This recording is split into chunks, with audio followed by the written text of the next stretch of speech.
في زمن السرعة والإنترنت مفيش أسوأ من إن مكالمتك تقع أو التحميل يقف أو الفيديو يفصل ويقطع منك كل شوية. الإحساس ده فعلا بيخليك تحس إنك مفصول عن الدنيا كلها.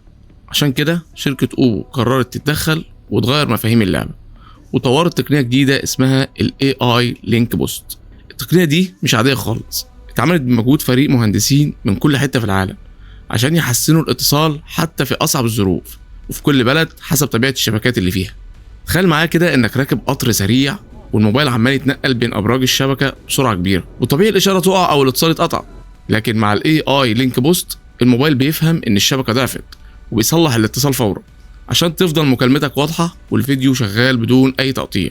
طبعا في الأماكن الزحمة جدا زي الحفلات أو الاستاد أو السوق اللي الشبكة فيها بتكون ضعيفة بسبب ضغط الناس والتكدس بتاعهم، التقنية دي بقى بتعرف سرعة الشبكة المحدودة دي بتوصلك بأقرب وأسرع برج شبكة متاح عشان تفضل أونلاين من غير ما تحس.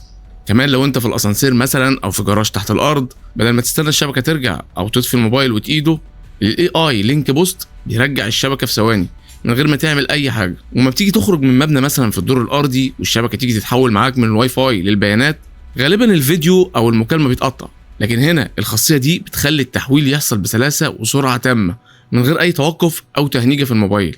من الآخر ال AI Link Boost بتديك اتصال أسرع بنسبة 47% وثبات أكتر بنسبة 83%، وده اللي خلى موبايلات أوبو تاخد شهادة الأداء العالي في الشبكات.